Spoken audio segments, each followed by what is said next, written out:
바울은 고린도 교회의 이 헌금에 대한 구체적인 이 지침을 전달하고 있습니다. 이 구제금을 받기 위한 파송자들이 이 고린도에 도착하기 전에 이 바울은 미리 이 헌금이 준비되는 것을 바라고 원했습니다. 바울은 이미 고린도 교회의 교인들의 열심을 이 많은 곳에 자랑을 했다라고 말합니다. 이 자랑이기 때문에 당연히 이 고린도 교회의 교인들의 모습에 좋은 모습이 알려졌다라는 것이죠. 그런 상황에서 이 구제금을 받아가야 하는 파송자들이 이 고린도에 도착을 했는데도 헌금이 준비되어 있지 않다면은 이 심히 큰 부끄러움을 당하게 될 것을 바울은 염려하고 있습니다. 이런 바울의 마음은 이 고린도 교인들의 이 체면과 자존심까지도 생각해주는 이 배려였습니다. 더욱이 바울은 이 무엇보다도 이 고린도 교회의 성도들이 헌금을 즐겨 내기를 바라는 마음이었습니다.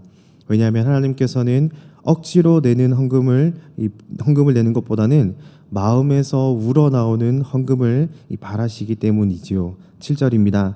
각각 그 마음에 정한 대로 할 것이요 인색함으로나 억지로 하지 말지니 하나님은 즐겨 내는 자를 사랑하시느니라. 그러므로 바울은 이 헌금에 따르는 축복을 언급하면서 이 고린도 교인들을 향해서 이들이 받은 은혜에 이 합당한 헌금을 자원함으로 준비하고 드리도록 권하고 있습니다. 만일 헌금이 이 강요나 명령에 의해서 거두어진다면 그것은 참된 헌금이 될 수가 없지요. 헌금은 분명 자발적인 마음, 자원하는 마음에서 즐겨내야 하는 것입니다. 그러므로 우리는 이 어떠한 명목의 헌금도 하나님의 영광과 성도의 평안을 위해서 우리의 마음 가운데서 우러나는 자원하는 마음으로 드릴 수 있는 그 자세가 필요한 것입니다. 신명기 15장 7절에서는 내 하나님 여호와께서 내게 주신 땅 어느 성읍에서든지 가난한 형제와 너와 함께 거주하든 그 가난한 형제에게 내 마음을 완악하게 하지 말며 내 손을 움켜쥐지 말고라고 말씀을 하시죠. 여러분, 왜 바울이 어제부터 이 오늘 말씀에 이르도록 이토록 자발적으로 드려지는 이 헌금에 대해서 강조를 하고 있을까요? 여러분, 바울은 이 고린도 교인들이 가지고 있었던 그 인색함을 알았습니다. 이 조금이라도 적게 드리려고 하는 그들의 마음이 있다라는 것을 바울은 알았지요. 그래서 오늘 본문 6절에서 이 잠언 11장과 잠언 19장의 말씀을 자유롭게 인용하면서 이 적게 심은 자는 적게 거둘 것이다 라고 말을 합니다. 여러분, 이 잠언이 의미하는 것이 무엇입니까? 이 씨뿌림과 이 거두어 드림에서 확인할 수 있는 하나님의 풍성한 관대함이며 그 안에 들어있는 질서입니다. 농부는 씨를 뿌리면서 씨가 자라나서 열매나 곡식이 맺혀지기를, 거두어지기를 기대합니다. 이 곡물이 상하거나 죽거나 이 내가 거두어들일 열매가 적으면 어쩌하나 이런 염려나 걱정으로 이 씨를 뿌리는 것을 인색하게 뿌리는 농부는 없지요. 이 풍성한 결과를 기대하는 마음으로 이 주어진 땅 안에서 씨를 마음껏 뿌리는 것이 농부의 마음입니다. 그리고 농부는 씨를 뿌리면서 하나님께서 알맞은 기후와 이 적절한 요소들을 이 친절하게 베풀어 주심으로써 이 자기가 뿌린 씨앗의 30배, 60배, 100배 되는 그러한 이 결실을 추수할 것으로 기대합니다. 그러므로 누구든 이 넉넉하게 심은 자는 더욱 넉넉하게 곡식을 거두게 되는 것이죠. 이것이 바로 6절 이 하반부에 나타나는 많이 심는 자는 많이 거둔다라는 이 내용입니다. 이 농사의 비유를 통해서 우리가 깨달을 수 있는 것이 무엇이 있을까요?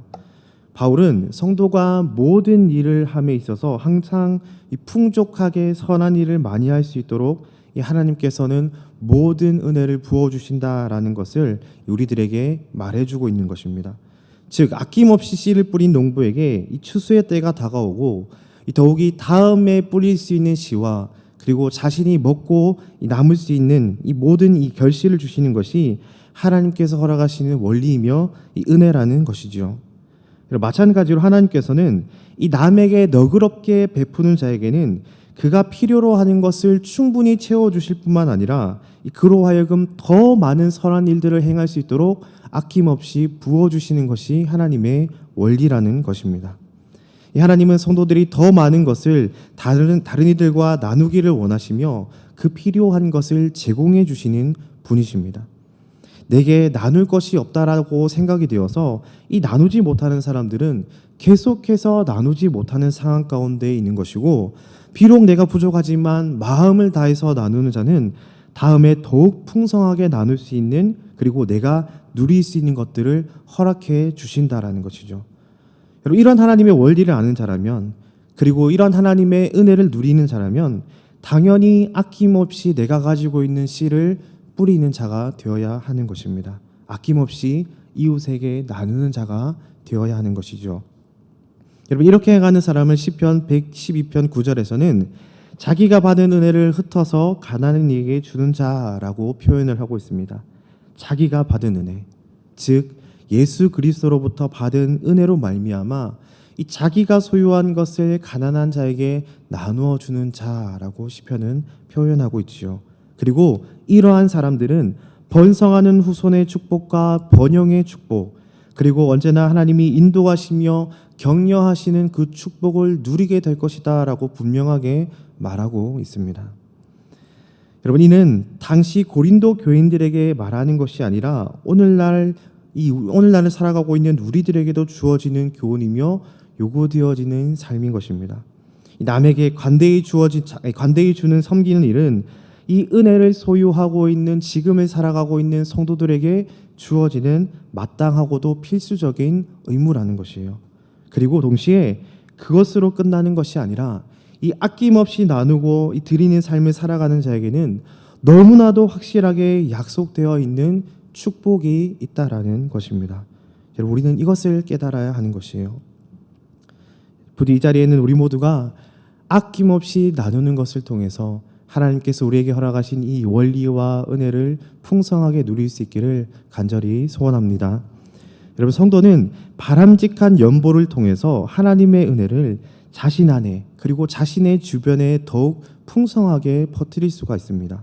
더욱이 오늘 본문 7절에서 이 통해서 알 수 있듯이 하나님께서는 남에게 즐거이 주는 성도를 사랑하신다라고 말합니다. 그렇기 때문에 성도는요, 마땅히 즐거이 베푸는 자가 되어야 하는 것이에요. 여러분, 마게도냐 교인들이 부요해서 그 모든 구제와 나눔들을 행했을까요? 결코 그렇지 않습니다. 그들은 가난했지만 기쁨으로 하나님께 연보를 드렸어요. 그들은 출애굽기 25장 2절에 이스라엘 자손에게 명령하여 내게 예물을 가져오라 하고 기쁜 마음으로 내는 자가 내게 바치는 모든 것을 너희는 받을지니라 라는 이 말씀에 의지하여서 억지로나 인색함으로 드리지 않고 즐거움으로 하나님께 드렸다라는 것입니다.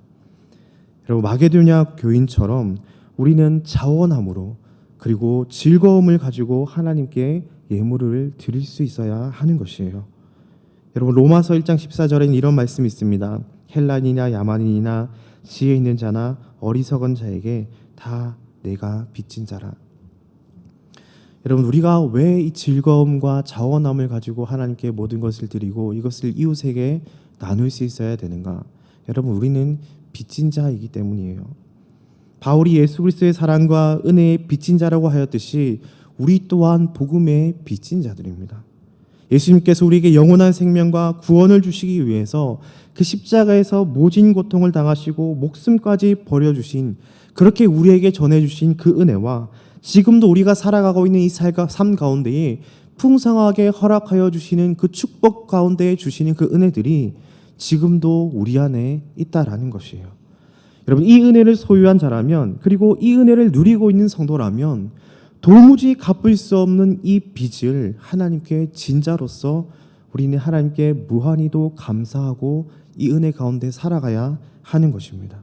그리고 그러한 자는 하나님께서 주시는 그 사랑을 베풀고 살아갈 수 있어야 하는 것이죠.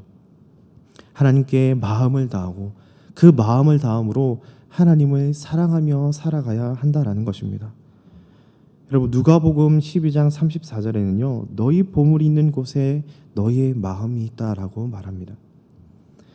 여러분, 하나님을 사랑하는 자만이 하나님께 내 소유와 내 물질을 드릴 수 있다라는 말이에요. 이 관점에서 보면요, 헌금은 바로 믿음의 척도이며 믿음의 표준을 말하는 것입니다. 그럼 성경은요, 단 한 번도 우리들에게 많은 재물을 하나님께 드려라 라고 말하지 않아요. 자원하며 즐거움으로 드리고 아낌없이 드리라라고 말합니다. 그리고 이런 믿음을 고백하는 자들에게는 하나님께서 영원한 축복을 주실 것이다라고 말합니다.